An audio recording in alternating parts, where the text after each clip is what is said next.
Água, terra, fogo, ar, matemática, o ser. O mundo grego vivia em paz e harmonia, até que um pessoal começou a se perguntar sobre o princípio do cosmo e do que se origina a vida. Você quer saber o que esse pessoal tinha em mente quando começou a fazer esse tipo de pergunta? E também, eu lhe prometo que você vai sair mudado desse vídeo. E eu vou ainda lhe explicar durante o vídeo por que você vai sair mudado dele. Essa é uma das aulas principais, a primeira, no caso, mas assim como a ordem de postar vídeos, eu também não vou respeitar a ordem cronológica. Até porque nós vamos pela ordem de entendimento e também eu vou puxar mais assuntos além só da aula de hoje. Então, a aula de hoje é sobre os filósofos pré-socráticos. Pré-socráticos são aqueles filósofos que vieram antes de Sócrates. Não me diga! Calma. O que você define como pré e antes de alguma coisa? Quer dizer que antes não existia? Não. Vamos usar o exemplo da história. Pré-história. Quer dizer que antes da pré-história não existia história? Não tinha história, agora tem? A gente divide em pré, ou antes e depois, quando você tem um elemento divisor de águas. Na filosofia, o divisor de águas seria Sócrates. Na história, é a invenção da escrita. Você tem pré-história antes da escrita, onde o pessoal comia, colhia, caçava, matava-se uns aos outros, mas só não escreviam sobre isso. Então, depois disso, você tem a versão da escrita, você tem a história. Antes, você trata mais da arqueologia. Na filosofia, você também tem um divisor de águas, Sócrates, do pergunte a ti mesmo. Mas antes disso, a pergunta era sobre o cosmo. O que é o cosmo? Cosmo? Como assim? Vamos mudar este nome para physis, que seria o nome original, um nome em grego, o estudo da physis. Physis seriam os elementos da natureza. Se você gosta de uma matéria chamada física, ela estuda os fenômenos da natureza. Física, physis, cosmo. A física é uma filha da filosofia. Se você gosta ou não de física, saiba que é tudo culpa da filosofia. O primeiro filósofo é Tales, de Mileto. Aliás, o primeiro de fato, o primeiro do pensamento ocidental. O pensamento oriental vai demorar um pouco mais para se maturar com filosofia, porque ainda tem uma mistura com miticismo, espiritualidade. Mas filosofia propriamente dita, onde você tenta procurar por uma investigação em perguntas e não dando uma explicação que venha dos deuses ou dos mitos, seria Tales. Tales de Mileto, ele quer saber a origem da vida. E também como que as coisas funcionam no universo. O ruim é que a gente não tem nada escrito do Tales. Na verdade, tem essas coisas. Mal dá pra limpar a bunda com isso aqui. Mas como que a gente sabe o que o Tales pensava se a gente não tem nada escrito por ele, preservado ou guardado? A gente só tem esse tipo de coisa. Por conta de uma parte de estudo, uma ciência chamada doxicografia. É o estudo a partir de outros autores. Um dos autores que mais fala sobre Tales é Aristóteles. Então você sabe muito detalhes pelo que Aristóteles concordava ou discordava. A única frase que a gente tem dele é tudo é água. Agora, sobre comentários, não só de Aristóteles, mas como de outros filósofos menores, sobre o Tales, que você vai fazendo investigação e montando, e aí sim descobrindo o que o Tales falava. A sorte é que sempre tá entre aspas, e quando o filósofo tá comentando Tales, ele deixa bem claro que é ele comentando. Então é bem possível ter uma ideia ampla e contemplar a filosofia de Tales de Mileto. Não só a filosofia, mas as outras contribuições dele também, como por exemplo essa. Mas voltando, o Tales diz que tudo é água, porque ele observa. Bem, uma planta, se eu tiro água, ela morre. Se eu dou água, ela vive. Nós, qual a primeira coisa que nós precisamos para estar vivo? Água. Se eu cortar comida, a gente dura um tempo. Isso que ele não sabia ainda, que a vida veio da água em questão de evolutiva. Imagine se ele soubesse da teoria da sopa primitiva. Mas voltando, o Tales de Mileto conclui que tudo que elemento da vida possui água, mas ainda não é o suficiente. Física, elementos da natureza, fenômenos da natureza. A natureza vive mudando, senão ela seria a mesma de sempre. O cosmo, o universo vive mudando, senão ele não seria o que ele é hoje, ele seria como sempre foi. Um elemento principal da natureza, o princípio, aqui vamos chamar de arqué. A arqué da natureza, a arqué do cosmo, ela tem que ser algo que mude, mas que não se altere. A água, se eu ferver ela, vira vapor, ela muda. Se eu congelar ela, vira gelo. A mesma água que virou gelo pode virar vapor, e a mesma água que virou vapor pode virar gelo. Então a água muda sem perder suas propriedades. Então a água ela é maleável, ela é resiliente, ela se adapta, mas nunca deixa de ser o que ela é. Mas pro futuro, e alguns vídeos também, a gente vai dizer, né, que mais gente faz analogia em ser como a água. Mas, voltando aqui, na física, no estudo da natureza, o Tales ele já vai dizer pra gente que, além de tudo ser água, tudo é como a água. Então a água tem um valor tanto conotativo quanto denotativo, um valor próprio. É a água mesmo que está em tudo da vida, como figurativamente tudo se comporta como água. Então a água que vai ser a nossa análise, a água que vai ser o nosso princípio, a nossa arqué, e a água que vai ser a nossa referência para estudar natureza, para o pensamento filosófico. Tanto como metáfora quanto prática, tudo é água. O ar, aqui não estamos em ordem cronológica, mas o ar, para Anaximandres, ele vai dizer que da matéria mais denso para o menos denso, a matéria-prima para virar algo. Eu vou citar menos ele, pois ele não é muito continuado, mas ele vai colocar aqui o ar. O ar seria o elemento da maneira menos densa possível, e os demais da sua maneira mais densa. O próximo, nós já temos um outro tipo de elemento que vai estar presente em tudo, só que em outra configuração. Leucípico e Demócrito. Eles vão ter a teoria do átomo. Esse você já deve conhecer. Aliás, a química e a física são outros dois filhos da filosofia. Ou filhos bonitos ou filho bastardo, depende do ponto de vista. Mas, voltando à filosofia, a principal matéria, ao menos aqui do vídeo, o átomo daquela época, 470 anos de Cristo, não tem nada a ver com a ideia de átomos que temos hoje, que é muito mais evoluído. O estudo continuou ao longo dos tempos. O átomo, descoberto em 470 a.C., não é o mesmo átomo dividido em camadas pela ganhadora de 2 prêmios Nobel, Marie Curie, em 1903. E também não tem partículas mais elementares, como, por exemplo, o bóson de Higgs, que foi deduzido e descoberto em 1970, porém foi visualizado e comprovado em 2013. Vamos voltar de novo à filosofia. Vamos deixar um pouco de física nuclear e química de lado um pouco. Como que eles descobriram, como que eles deduziram o tal do átomo? Imagine que você tem tijolo. Se você pegar o tijolo e der um soco com força, você quebra o tijolo. Se você der outro soco nesse tijolo que está quebrado, ele não quebra. Você vai precisar de um martelo. Você pega o martelo e poft no tijolo que está quebrado. Agora você tem mais 2 pedaços. Você pega de novo o mesmo martelo e poft no tijolo. Você ainda consegue quebrar. Mais uma vez, não quebra. Escorrega, não dá. Aí você vai precisar de uma prensa hidráulica. Você vai lá e quebra de novo esse tijolo, que já está em fragmentos. Agora, esse fragmento você tenta com muita tecnologia e não consegue. Lembrando que naquela época, 470 a.C., tinha menos tecnologia ainda. Vai chegar uma hora que você vai ter partes tão pequenas e que você vai precisar de tanta força, beirando quase o infinito, que essa parte vai ser indivisível. Átomos. A, negação, tomos, divisão. Então, o átomo já é indivisível. Ele é o menos divisível possível. Ele já é a menor parte possível. Calma que núcleo, prótons e elétrons vem bem depois, como eu disse. Inclusive, a menor partícula, que é o neutrino, que a gente tem hoje em dia, o conhecimento, não estava nem perto de ser imaginada em 470 anos de Cristo. Tô repetindo isso bastante, né? O átomo aqui, ele tem caráter tanto prático, tudo é átomo, ou seja, tem uma partícula que realmente está em tudo, e realmente tem uma partícula que está em tudo, porém, aqui ele também tem um metafórico. Além de observar a física, que ainda não é só física, que também é filosofia, ele vai dizer que tudo é deduzido de átomos. Esses átomos, dependendo da diferente maneira que ele se combina, está organizado, ele vai gerar outras coisas. Porém, a principal diferença do átomo, aquela compreensão de átomo, é que para eles o átomo era um só, não existia átomos de diferentes elementos, era só um átomo que, da maneira que você vai fazendo, encaixando, organizando ele, que você dá origem a tudo. Não tínhamos coisas assim, né, naquela época. Imagine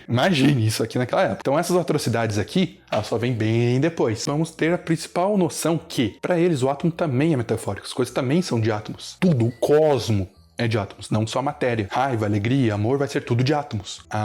Até textos onde eles conversam com o rei fica bravo, porque se tudo é átomo, então o rei é átomo, a merda é átomo, então o rei e a merda têm algo em comum. Aqui tivemos um problema para eles. Mas aqui ainda estamos discutindo, estamos nos primórdios de várias compreensões. Estamos tendo as primeiras compreensões de cosmo e as primeiras compreensões de mundo. Já o próximo elemento da natureza é a matemática e o número. A matemática e o número. Quem vai falar disso é Pitágoras. Provavelmente você conhece ele do A ao quadrado mais B ao quadrado igual a C ao quadrado. A soma dos quadrados dos catetos é igual a o quadrado da hipotenusa. Ou é importante educar as crianças para não punir os adultos. Tá, então provavelmente você só conhece a primeira frase. Mas enfim, além das frases, a contribuição dele, ele tenta observar a natureza, observar os fenômenos da natureza.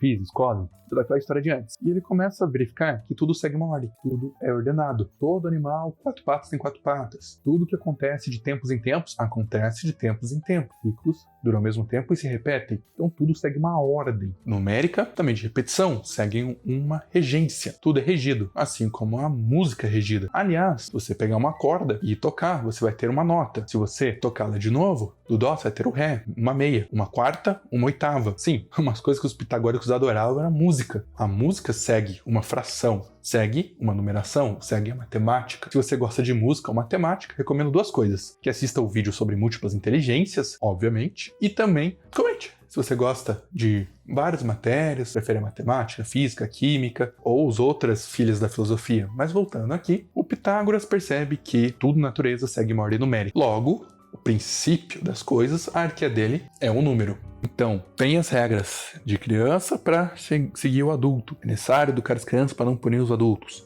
Então, tudo segue uma regra.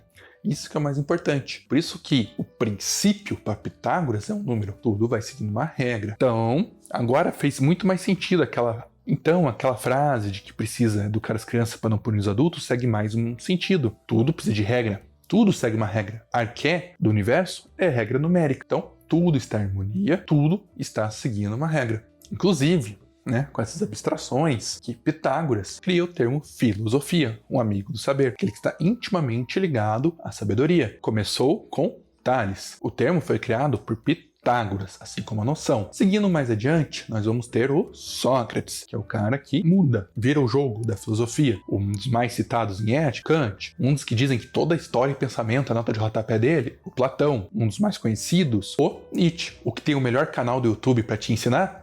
Eu. Segui essa linha de santidade, assim, do menor para o maior, né? Segui bem essa escala. Essa gente inventa cada coisa. Mas voltando, ao Pitágoras, tudo vai seguir uma ordem matemática. Por isso que tanto A quadrado mais B ao quadrado igual a C ao quadrado, quanto qualquer outra coisa que você descobrir, vai ser possível colocar em uma fórmula. O próximo elemento da natureza, que já tem até mais cara de elemento, é o fogo. O fogo, ele tem um sentido mais metafórico do que prático. Lembra que ali a gente estava no sentido prático e abstraindo para o metafórico? Aqui ele vai ser mais abstrato, vai ser mais abstraído. Mas por que o fogo? Porque para Heráclito, tudo muda. Tá, mas e o fogo? Calma, tudo muda. Inclusive, você não pode nadar 2 vezes no mesmo rio. Águas passadas não alteram o futuro. Se você pula no rio e sai dele, você tem a experiência de como é o rio. Se for gelado, você vai mudar para uma pessoa mais ressabiada. Se foi uma experiência boa, você vai mudar para uma pessoa mais alegre. Não se pode nem assistir o mesmo vídeo 2 vezes. Por quê? Porque se você está assistindo como revisão, você já sabe o conteúdo. Se você está assistindo pela primeira vez, interessou para um filósofo que procurar mais, você já mudou. Então, se você aprendeu alguma coisa, gostou de algo que viu e vai revisitar os vídeos com uma nova cabeça, porque eu vou citando eles, você já não é a mesma pessoa. Suponhamos que você assistiu um vídeo que eu recomendei. Agora assistiu esse, você já tem uma coisa a mais para revisitar, ou seja, vai enxergar de outra forma. Então, se você mudou, se inscreve no canal, dá o seu like e vamos mudando um ao outro juntos. Mas, voltando ao fogo, tudo muda. As coisas não deixam de ser o que são, mas mudam. Estão sempre em movimento. Uma flecha, quando disparada, ainda ela é flecha, mas ela vai mudando a sua localização até acertar o alvo. Então, se tudo muda e o tempo é que rege as coisas, algo da natureza, algum fenômeno da natureza observado, física, pode ser comparado à mudança das coisas? O fogo. Se você, por acaso, um dia tacar fogo em algo, alguém ou algum objeto, você vai perceber que o fogo, ele vai sempre ser fogo, ele vai estar sempre em movimento. A chama, ela vai sempre se comportando, quase como uma dança, assim, para quem gosta de observar o fogo. Tá pegando fogo, bicho! Ele nunca deixa de ser fogo e tá sempre em movimento. Mesmo se você pegar uma chama e colocar numa tocha, deixar ali parada, ela nunca vai ser a mesma. Daqui 3 segundos, ela já vai estar numa dança diferente de como estava antes, mesmo estando no mesmo lugar. Então, o fogo sempre vai mudar. Ele sempre vai ser fluido. Assim como o tempo, ele sempre vai consumir tudo. Tudo no mundo se comporta tal como o fogo. Por mais que aqui não seja o fogo estar em tudo, por exemplo, o fogo não está em mim, não está nesse quadro. Esse quadro não vai pegar fogo. Assim como o vídeo que você está assistindo não vai pegar fogo. Tudo, incluindo você e a vida, se comporta como o fogo. Tudo tem mudança, mas tem um próximo filósofo que vai dizer que não. Vamos a ele.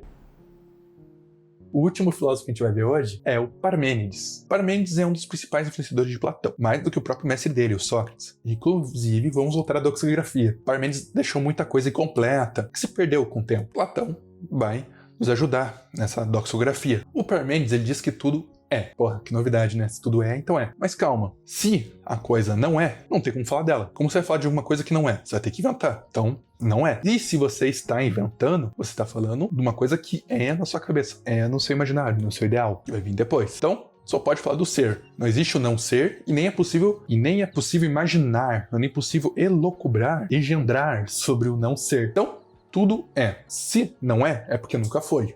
Aquela história de que amizades, amores para a vida eterna e princípios, quando mudam, é porque eles nunca foram para Parmênides. Então aqui a gente tem um contraposto com Heráclito. Um diz que a mudança rege o universo, outro diz que é o que ela é. Se mudou, perdeu o princípio é porque nunca foi. Imitou, no caso. Você acha que a essência das coisas que dita a existência dela, em Parmênides, ou que mudar a existência da coisa em si, que diz o que ela é. A essência é mais importante que a existência ou a existência é mais importante que a essência? Essa é uma discussão que vai vir muitos anos depois, mais de 2000 anos depois, no existencialismo. Calma, vamos ter aula de existencialismo. Mas se originou aqui o contraposto dialético entre o que é e o que não é, o que deve ser, o que sempre foi. Então, tanto em filosofia quanto em crenças mais religiosas, a ideia do ser eterno e do vir a ser também vai mudar na filosofia de Aristóteles. Essa discussão ela vai se repetir várias vezes na filosofia. Se você já tem algum princípio definido ou que você prefere, comenta aqui embaixo. Mas se ainda não, converse com quem discorda de você. Faça esse contraponto. Quanto mais essa discussão evolui com o tempo, melhor ela fica. Como a gente vai ver em outro vídeo, faça a dialética. Não converse com quem é do teu meio. Não converse com quem concorda com você. Converse com quem discorda. Porque se a pessoa te ensinar algo, quer dizer que tua ideia não estava boa. Se ela não conseguir, ela aprendeu com você. Se a sua ideia, mesmo sendo dinamitada, ela sobreviver, quer dizer que ela é boa. Se ela não sobreviver, quer dizer que você precisa mudar. Sempre em mudança a ideia. Ah, mas isso vai contra o Parmênides. Então, tenha uma boa ideia, tenha um bom princípio e veja se ele mudou ou não. Porque se ele mudou, ele nunca foi. Então, você estava se enganando, você estava com uma coisa que o Parmênides vai chamar de doxa, que é a opinião. O conhecimento, ele é. A doxa vai mudando. Põe em prática. Pega o seu conhecimento e põe em prática. Discuta com quem discorda de você e vê se esse seu pensamento vai continuar ou se ele vai morrer, porque você não tinha um conhecimento, você tinha uma opinião. Pega o que você sabe e tenta dinamitar. Conversa com o que é contrário. A gente vai ver em outro vídeo também sobre política, que também é importante o contrário. Peraí, o contrário não é importante só na filosofia ocidental, como a gente tá vendo. Vamos ter vídeos de filosofia oriental. Claro, eles vão se complementar. Você pode assistir ele, mudar, não vai ser o mesmo, e voltar para esse. Não se assiste 2 vezes no mesmo vídeo, não se nada 2 vezes no mesmo rio. Então, pense. Pense junto com outra pessoa, mude, que faz parte. Veja se o seu pensamento é uma doxa ou é um conhecimento. Olha quantos conselhos diferentes no mesmo vídeo. Tudo isso estudando um assunto que cai em prova. Ou, se você teve apenas uma revisão ou teve algo mais, de qualquer forma, curta esse vídeo. E pense só.